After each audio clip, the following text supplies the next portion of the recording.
It's Friday, on the streets of Kashmir's largest city.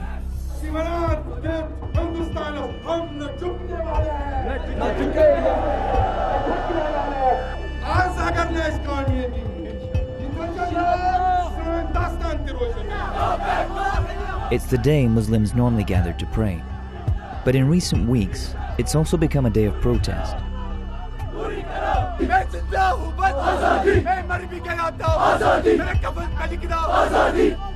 Indian authorities are working hard to keep a lid on displays like this.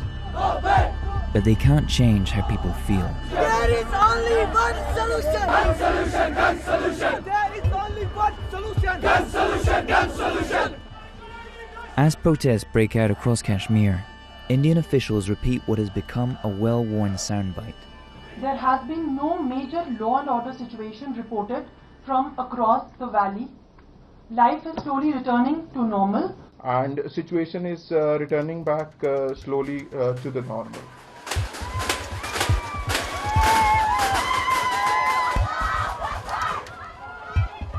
But things here don't seem normal.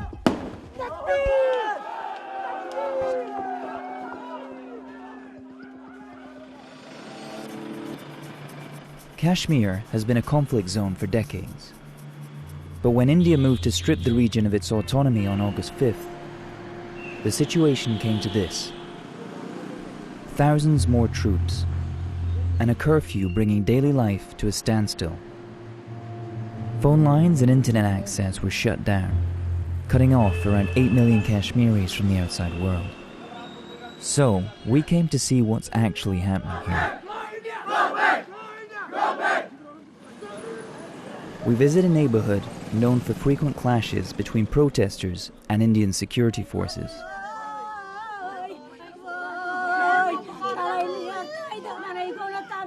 People here are in mourning. Fahmida Shagu was at home with her children and her in-laws on August 9th. Police started firing tear gas at protesters outside.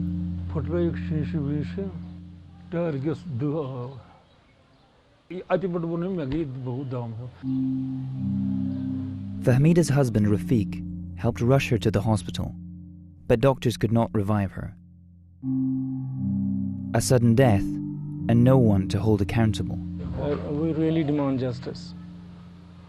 But from who? I don't know if we'll get justice, my kids will get justice. I don't know.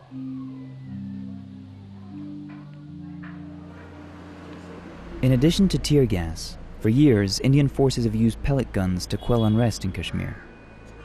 These shotguns fire cartridges full of lead pellets that lodge themselves in the flesh. They are supposedly non-lethal, but can cause life-changing disabilities. Parvez Sofi says he was at home when he heard a commotion outside. When he opened the door to see what was happening, he became a target.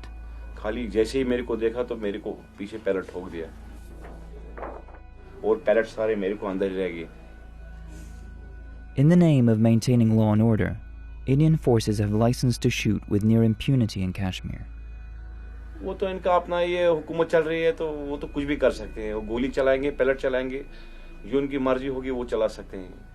There's no official number for the injured. But in just one hospital here, sources told us over 60 people had been admitted with pellet wounds since the lockdown began. Still, this doesn't stop some people. And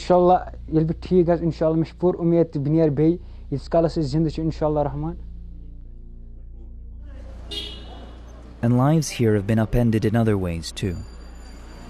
This woman's 22-year-old son Mehrajuddin was arrested.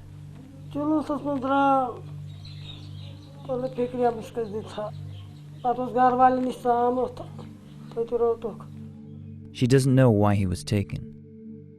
Since then, authorities have been giving her conflicting information.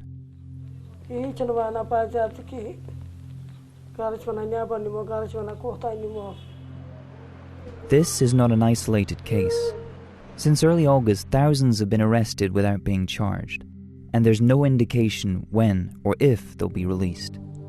It's their media, they can say anything. They are not showing us what's happening around us. They called it normalcy. Nothing is normal here. my kids. And they're asking me every night why Mama has died. It's really hard.